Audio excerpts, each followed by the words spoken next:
So, ladies and gentlemen, today we are streaming out of the hotel pool. As you can see, it's a little bit rainy, it's a little bit cold for me, but the question is, and I took like just maybe the most creative thumbnail ever, is it time to get out? Or is it now time to get in? This is the question. So, what happened yesterday? We got like the inflation numbers, which is obviously scary if you're looking like at 6%, right? And guys, if I'm shaking, it's just because of the temperature, okay? And obviously this is, the headline is scary, obviously, if you're thinking like your money, your cash amount is getting less every year at the rate of 6%. And I'm here also with the designer Messias and the crypto Messias. You're live for 30,000 people. 30,000? Say something smart. Buy the fucking dip. You see, buy the dip. Not a financial advice. Not a financial advice. Very good. So, if you're holding cash, obviously it's melting, so you shouldn't. And now let's play the game for a second.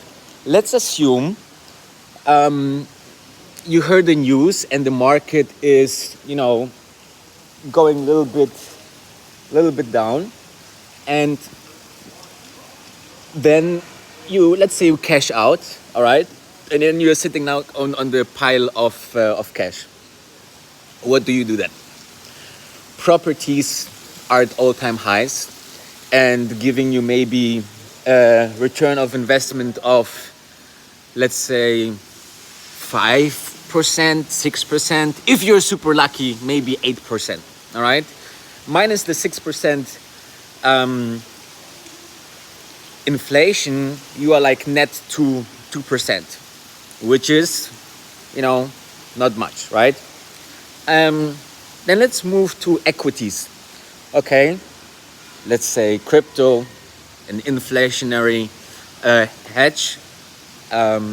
You have still companies that's still growing with a recovering economy. You have, even things like, oil or other commodities are quite interesting, right? So you have all of these options. So at this point of time, plus the seasonality of the stock market, which is, bullish for the end of the year, I don't see, honestly, any other option than a further rally. And the thing is that you have to always imagine that, what are the alternatives, okay? Once sold, what is the alternative? You have to also, obviously think about taxes, right? Once you sell, you have to pay taxes in most countries. You are left with, let's say, a very interesting setup that just fuels the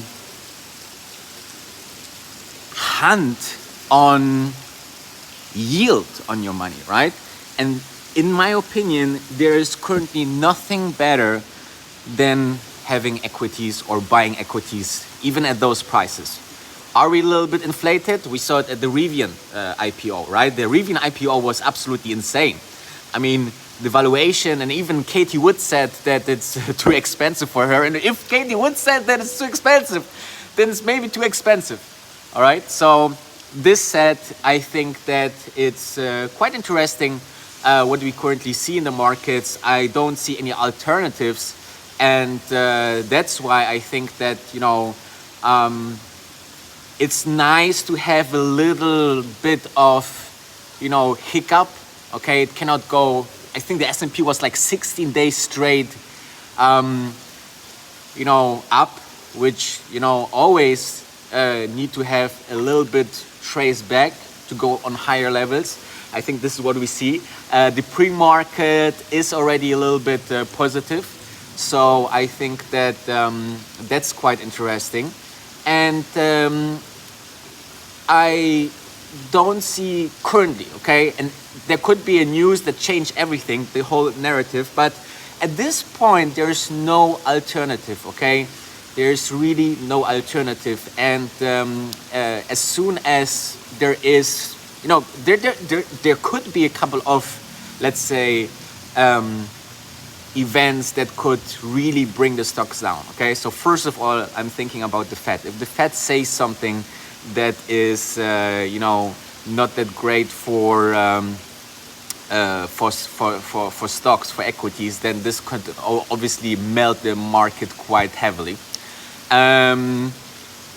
Then I think the next thing could be like something with Asia, in China, with the property developers. You know, there could be something cooking that could erupt a little bit the financial system. You know, we have seen Evergrande, but there's actually, this is just the tip of the iceberg. So this could maybe erupt a little bit this stocks and stock market. You know, and then some event that is not foreseen, right? I mean, the health crisis could pop up again with some kind of, you know, variation. But other than that, you know, it's just very easy to make money right now. I think who doesn't make money in stocks right now is doing something very wrong. You know, everything going up and, you know, ride the party. I mean, you can be outside the overall party and shout on the markets, but then what? You will be right at some point, but this could be in 1 year. There's people saying that the bull market can go run up till 2030, right? Or 2035. It's absolutely crazy, and over the long term, stocks will go up. This has something to do that, you know, companies further develop. If they innovate, they you know, grow over time. People have more access to the internet. We expanding, you know, to other planets at some point. So the future is bright, guys. The worst you can do right now is, you know, get too scared. There's always the opportunity to hedge your positions without selling them. You know, there is, you know, always a comeback a little bit once we get to this crazy levels, right? This is totally normal and natural for stocks and equities. So yeah, don't shout on the markets. Don't get too easily scared out. And subscribe and like if you like this update from Thailand. It's absolutely beautiful here, guys. I really like to be in Thailand. It's super nice food, super nice parties. You know, you have like you have a good company here. You work out, you know. So it's like the weather is nice. You know, a little bit changed to Dubai, obviously. Yeah, but I really like it here. So let me know what in the comments if you were ever to Thailand, if something there is what I should not miss. Let me see in the chat if we have the Gallardo Steve, our member, and Sebastian says service. Yeah, let me know in the comments if you have any questions to the overall market, and I will try to get back to you. Other than that, stay strong and hashtag to the moon.